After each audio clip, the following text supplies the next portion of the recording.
Good evening, ladies and gentlemen, and welcome to another edition of TBR. I'm George Binns, and this evening I want to talk a little bit about the challenging year ahead for the city of Beverly. And to help us understand it, we have with us the City Councilor from Ward 1, Todd Rotondo. Welcome, Todd. George, thanks for having me on again. I appreciate always engaging in conversation with you. Good. And I guess what makes this year kind of challenging is the mayor dropped the gauntlet on the city with the planned expenditures, and it's going to end up with a budget of $157 million and change, and maybe up to $130 million in capital expenditures.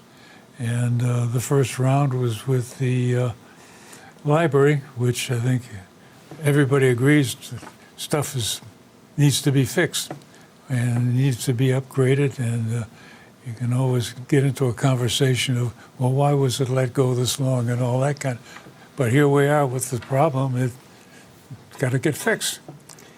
So, interestingly, before my time on the council, the city adopted what the mayor had already started, which was a policy with the budget analyst for the council, a couple of my predecessors, and as well as the mayor and his administration, where the city made sure that there was they kept the debt at between 6 and 8% of the total budget, 10% in stabilization fund, continually fund the pension and the other pension, the OPEB. So we know from our own budget analyst this year that we have a capacity level. We're at just under 6%, but we have a capacity level to assume about $31.5 million, which, it's like when you go to the bank and you're looking to get a car loan or something, they take your debt ratio to what you're making for income and where you fit into that formula. So that's where we're at with this. So that is told to us is we know we have the HVAC project, which originally started with the price tag, at roughly $4 million, we'll call it, a little over than that. We knew the City Hall project was being considered, and they worked on that. We had the McPherson Youth Center, which is actually being drawn off of ARPA funds. What's ARPA funds? ARPA funds is the American Recovery Program Act that was given to cities and towns to help us endure during the pandemic. I think the city got roughly just under 13 million. It was in the 12 million range. It was based upon population. So we were, able to use that, and the mayor gave us what he was envisioning, and he was able to take a percentage of that money and use it to fund the McPherson Center. So the McPherson Center was almost fully funded. On top of it, we got $1 million from federal government through Congressman Moulton's office, which allowed them to rebuild the youth center down there. City Hall came in originally at about $30 million. They've been able to whittle it down to $26 million. And then we had the library, which was the first project that truly was updated, brought to us. So remember, 2 years ago, we appropriated $2 million to allow for the HVAC system to be investigated between the three options, the in-kind current system, the heat pump system, and then the geothermal heat pump system. 3 different prices. They came out. What came to us back in January was an ask for a total project of $18 million with a bonding of roughly, I think it was like $12 to $13 million. And that's since that number came down to $10 million. But we still have the library, the City Hall project, as well as how do we relocate over to Family Dollar? What's that going to cost as well? So there still is a lot of unknowns, right? But then on top of that, we also have we have negotiations for all of the contracts throughout the city. Every unit's being negotiated. I've heard from other communities of the Massachusetts Teachers Association, what they had been, looking at in their playbook was, 4 years, 5%. Now, whether that's affordable for the city is a different, situation. Different pot of money, but it comes out of the operating budget. We pay our debt out of operating budget. So we still know we have that $31.5 million. And so when that price tag ballooned, and on top of it, we had also allocated $1,250,000 towards the enveloping of the central fire station upgrades, feasibility, what needs to be done for the windows. And that's kind of been sitting on the side burner, so that hasn't even been looked at. We don't know what that number is going to be, larger or whatever. So there's a lot of Well, unknowns it's for always us. going to be larger. Right. I mean, inflation, cost Yeah. of goods, Yeah. you know, what have you. But there's a lot of things that are going on that, you know, now it's a priority for me. I can Yeah. speak for myself. I can't speak for all of my colleagues, right? So when this came in front, first of all, that price tag went from the $4.3 million or $4 million, whatever it was originally estimated at, it increased up to $18 million, which meant the project scope had changed, but we were never kept informed throughout those 19 months of that happening. Yeah. So that happened. It was, you know, sticker shock. You know, I Yeah. equate it like my wife and I go to buy a new car. We see it at $30,000. I tell her I'm going to go to the bank to get the money for that car, and come back and it's, oh, I added the moonroof and I added the remote car start, and now it's $40,000. Well, what happened? How did that increase, Yeah. right? Yeah. Similarly here. So, because we still know we have the City Hall project.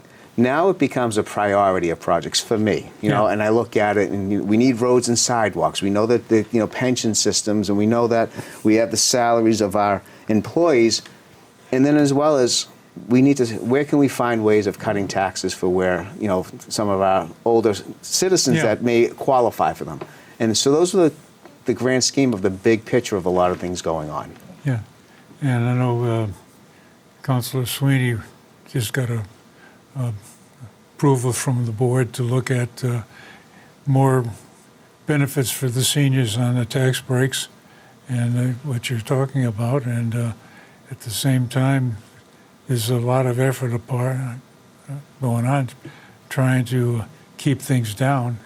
And one of my concerns is that some people come across, and I think this is one of the pieces of the presentation, that it was only a small increase in the tax rate. Well, that's nice, but there was also a significant increase in the assessment value. It's nice to talk about small increments in the tax rate, but in reality, the tax bill is taking a big hit. And I think a lot of people are struggling. The economy is really not that good as some people think. The inflation is catching up with a lot of people. So how much we spend and how much we raise the tax bill has a significant impact on lots of people. So, I mean, you're right. Councilor Sweeney was, in fact, successful on presenting this double in that, you know, where seniors would be able to qualify for these adjustments to their tax bill. It did get passed. It's been signed. So that actually has and will be taking effect, and the city assessor will be able to help people who inquire about it. So that's also qualify for it. Yeah, right. It's not just automatic, right? Yeah. It's not an automatic. You know, if you're a veteran or, you know, you're certain threshold of, but, you know, and that's all fine and, you know, good for that.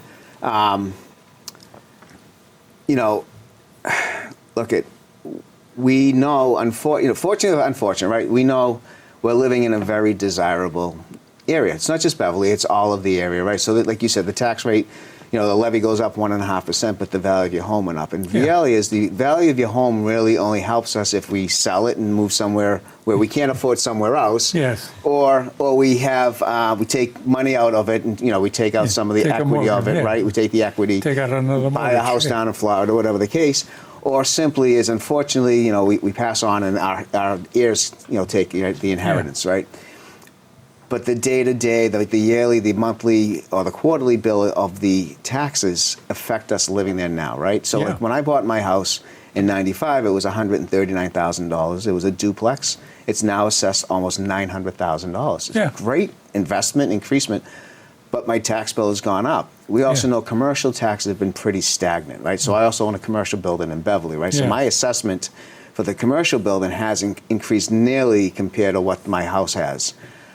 You know, and that also affects it. We've also, as a city, are at the maximum 175% levy, where we shift some of the costs over to the commercial. And so that's why it's, you know, it's almost like, you know, okay, yes, my taxes came down, but the value's up, so my bill is still going up. Unfortunately, like I said, Beverly is just one of those highly sought-after, most desirable areas. You have an airport, a great waterfront. You have 4 train station stops along the rail. You got a major highway running through it. You have a lot of those amenities you have in Boston, you have here in the suburbs. Yeah. Well, you talk about how attractive Beverly is. Zillow put out thing through the internet a while back that says Beverly is the #1 city in the country if you want to buy something on the waterfront. Now, there may be a little smoke in that, but like you say, it's a very attractive area because of, like you said, and the fact that we get increase in personal wealth because the value of the house went up is hard to compensate because, like you say, you can't take a shovel full of dirt out of your backyard and sell it someplace like you could if you had a bar of gold. You chop off a hunk and you can sell that. So it's funny money. It's right. I mean, George, look, I have some neighbors in Ryleside, older, who have retired from the municipality, and unfortunately, they did all the right things. They paid their home off. Yeah. You know, there's no mortgage on it, but they're not able to afford the taxes. Their tax bill has become as much, if not more, than what their mortgage was. Yeah. And now they're older, and they're on a fixed income, and as well as now their medical expenses. It's what we're hearing all the time, and they're not able to live and stay in their homes. And you know, and obviously that has to speak to our supply and demand of housing in the area, right? And we know in the state there's not enough housing already, 200,000. And Beverly has done its fair share of creating housing, but it's the simple fact of supply and demand. If there's not enough supply, the demand is up, the prices go up, and we just can't seem to.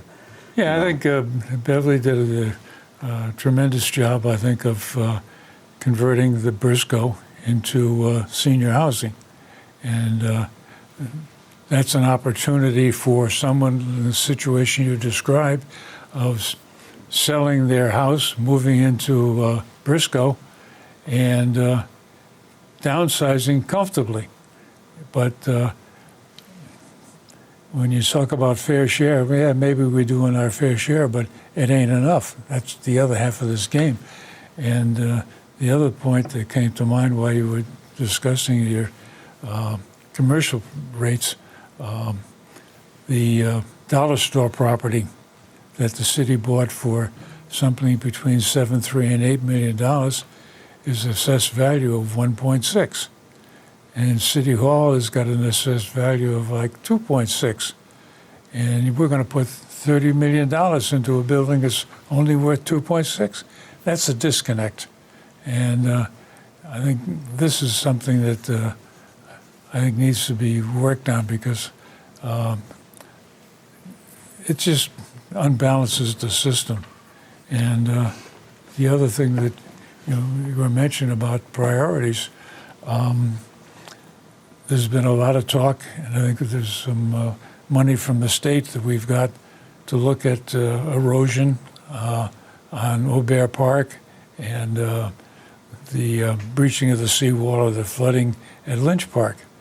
And to some extent, you look at the situation. Lynch Park was, there's a picture in the paper that after one of the big storms, and all of a sudden there's a big puddle, a small lake in Lynch Park.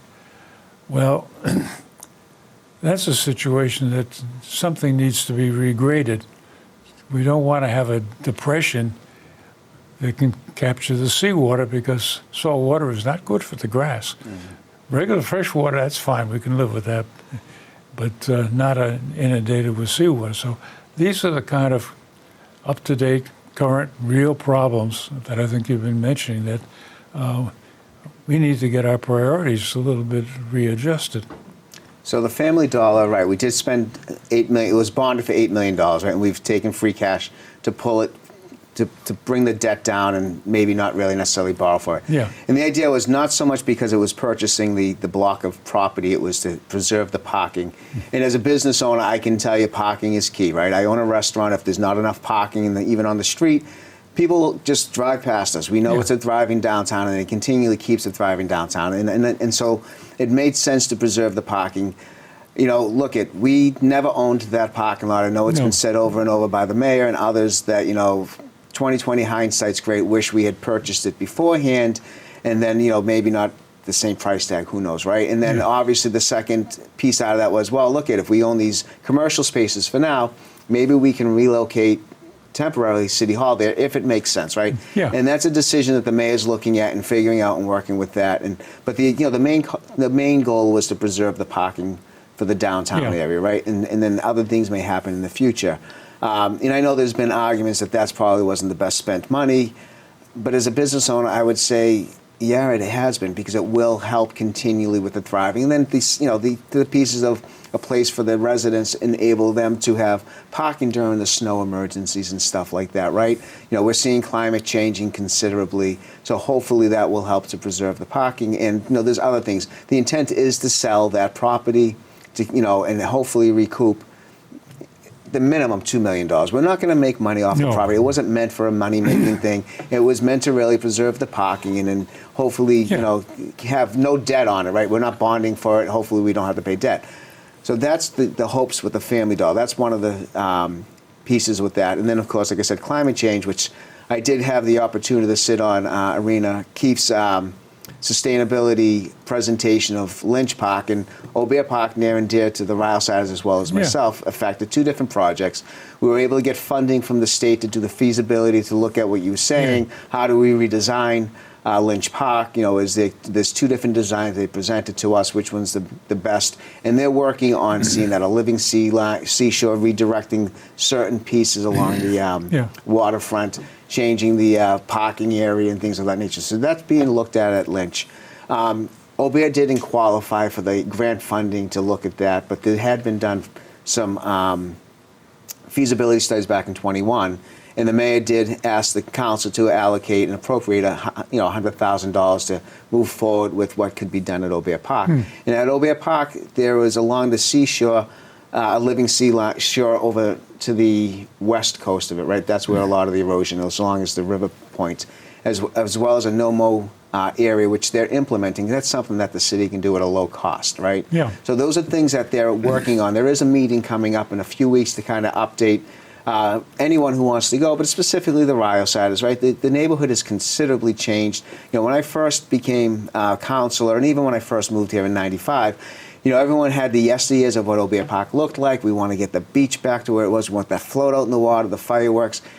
And now it's more, the mindset is we need to preserve what we have. What can we do to continue not having the erosion? I mean, we're seeing the effect of erosions being lost in feet, not in inches anymore. Yeah. We're seeing the sign falling over where where it says no lifeguard on duty.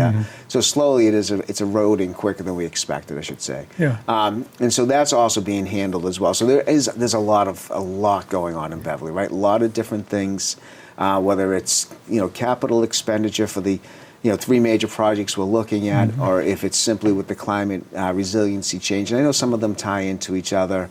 I know the geothermal was presented at the HVAC system. Again, for me, priority, I look at the roads and sidewalks now here. We do need to, at some point, look at the library, but we had a police station that was designed 30 years prior to it being built, and we continually had them working in conditions that probably weren't the best. Yeah. We have Central Fire Station where we quarter people there. They're living there, and they're not in the best. So that's a priority for me. Yeah. You know what I mean? So that's sort of kind of where I'm looking at for me as a councilor. I look at the priorities of what is affecting the citizens of Beverly. Well, that gets to be down to the real issue of that. Yeah, it's nice to do some of these projects, but in the meantime, other things that should have been done aren't being done, and they're just pushed off because they don't qualify in people's mind as, oh, that's a big project that we need to do. And they don't recognize that, like you say, the roads and sidewalks. I've had a problem on my front sidewalk for years where there was a disconnect between the sections. And they finally came and tarred it over, so it's a ramp up and a ramp down now. But we talk about ADA compliance everywhere, and somebody who was blind and didn't know, they're toast. They're going to get clobbered, and I'm not the only one. And so there's a lot of areas around that really need this attraction that get it fixed and make it the kind of city that we want. I mean, the road and sidewalks are a great example. I know I've asked several years now since been on the council, why are we not looking to bond for roads and sidewalks? And it's the rates and all that, interest rates. But I look at it and say, look, we just talked about an HVAC system, right? And obviously the renovation of a project, we know it's going to last for $18 million or $10 million, regardless, we'll take $10 million as the number, for 25 years of an HVAC system is going to last. Yeah. Our roads and sidewalks should be lasting 25, maybe 30 years. Yeah. What's the difference of an investment of where tens of thousands of people are driving over these roads in the course of a year, or as a, of the library, right? It's the same thing. It's a priority, right? Yeah. And so, I guess philosophically speaking, I believe that it is a major capital project infrastructure-wise. Not everyone, most don't agree with me, if anyone agree with me on that. And I can't, again, that's my opinion, that's my priority. I'd love to see more money going into it. I know the mayor claims that he's putting, the most money into the city than any other mayor has in the past. And there's some truth to that, but, when you're level funding a budget, and inflation's, you're actually decreasing the budget, right? Yeah. So we're not really increasing the road and sidewalk budget, and I'm not saying that's his fault. But in the past, look at when in the 80s, and in the 80s we had Proposition 2.5, which limited what could get done, and then the 90s came and we had a deficit in the city, and Mayor Scanlon came in and he ended up redoing the parks over in the schools, and but he wasn't able to keep up with the roads and sidewalks, right? Oh, yeah. And even into the 2000s, and the state funding was cut in half, and he wasn't putting the money into the budget. But he was doing other things, right? He was prioritizing what he thought would keep people here. He was doing the infrastructure, the things that weren't so pretty, the water and sewer, which we're still working on. Yeah. And then, Mayor Cahill, fortunately, he's working on and continually, he's saving money into a stabilization fund. He's doing projects. But we're also seeing that all that past work being done, that we're seeing the values of homes coming up now. Yeah, well, I think that's the problem that we're facing, is that I keep thinking back as growing up in Providence, Rhode Island, where hurricanes were an annual affair. We'd have several a year, and would flood downtown Providence, and they'd say, we got to do something about it. And what would happen is you would take out Narragansett Electric, and we'd all go dark for a week or two until they dried out the power plant. And eventually, in '63, they put in a barrier across the Narragansett Bay at Fox Point and protected downtown. And I think this is the kind of situation we're in, that, this has been going on for a while, and it's time to address these problems that, they're only less than, a couple of times a year, or less than a few weeks in the year where we have a problem. Well, when you have a problem, it's a real big one. And I know one of my neighbors complained about one of the streets in our neighborhood that she kept driving up it, and eventually had to get the car repaired because it just took out the front end, bouncing on it, kind of thing. So there are problems, like you say, with streets and sidewalks that need to be addressed, and there's a lot of other things along the same category that are not big, spectacular. What I like to refer to as an old joke about the potholes aren't going to get fixed until it becomes a photo op kind of thing. So they don't attract the attention that a new ground source heat pump for the library does. Oh, that's spectacular. That's green. That's good stuff, and it has a lot of panache. But at the same time, how many roads could we fix for $10 million, or sidewalks? And you look at the two, and wow, geez, it's not as spectacular. It's not as attractive, kind of thing. I could say myself and at least the ward councils, I'm sure the at-larges get the phone calls. I mean, the biggest phone calls we all get are the roads and sidewalks. Yeah. That's quality of life, right? You just said it. I can speak for my own car. My car got consumed, and it required me to replace the engine, right? And that was by, the roads, right? Yeah. Front ends, the axles and all, what have you. That's quality of life. Now, I'm not saying the library and the HVAC system going into geothermal, I'm not saying that's not as well, but is it the biggest priority, right? Yeah. They said that it was going to be used as a cooling or a heating system, and okay, that was added after the fact. I get that. I understand that. I get the climate change happening, which is why we have a sustainability director that the mayor hired, right? And the council Yeah. approved, and then an assistant, right? Same thing. And they're working on that, and hopefully those are coming in. Look, there's only so much of that pot of money, right? Yeah. That's available for all of these projects, including making sure to try to contain our taxes that aren't crushing, and we can't do, we're doing the best we can as Yeah. a city, right? And it's just unfortunate the values are going up, or fortunate, and it's hurting the taxpayer, right? But that finite amount of money, we can only pass that pile Yeah. so much, We're right? back to the question of priorities. Exactly. And unless it has something spectacular associated with it, it starts slipping off the end of the priority list and goes over the edge. And we'll get to it next year. And yeah, I know the engineering department has run this fancy car around to measure all the roads and find out which ones are the worst ones and prioritize them. That's good, but there's still a lot of work to be done. And I think that's one of the challenges that I think the city council is facing this year of how do you get these priorities stacked up along the ways that the taxpayers want, as opposed to what is fancy and spectacular. Look at there's two branches of government. The mayor proposes, the council either approves if it doesn't, right? We're the appropriating body with as well as legislative making the policies, what have you. And so if we don't necessarily agree, and HVAC is, the library is the probably best example currently, right? It was in front of us, the project got large, it was sticker shock, whatever. But as a council, we were able to push back and ask our reasons and get more information on it. It didn't mean that we voted against it 5-3 still. Yeah. It wasn't even the 2/3 piece that got defeated. Like it wasn't like a 5-4. It was a 5-3 vote against. And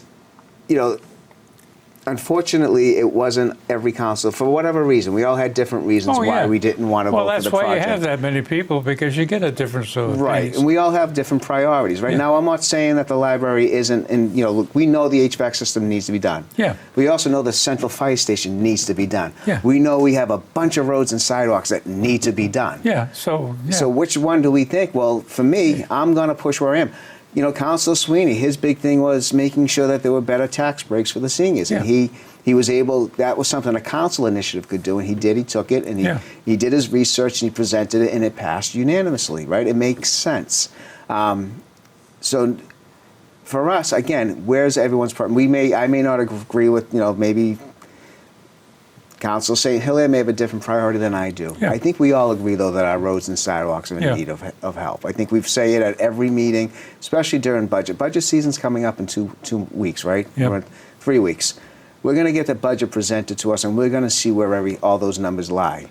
We also need to keep in mind, not that we have the jurisdiction over contract negotiations, but we need to keep that in mind, and I'm sure the mayor, as well as his administration's keeping that in mind, and hopefully as they negotiate with the teachers' unions and all of the municipal unions, that's taken into consideration as well. So it's going to be a tough season, and we'd like to invite you back to continue this discussion, because there's so much more to get into. I think that, like I said at the beginning, Beverly is a big city, and a lot needs to be done.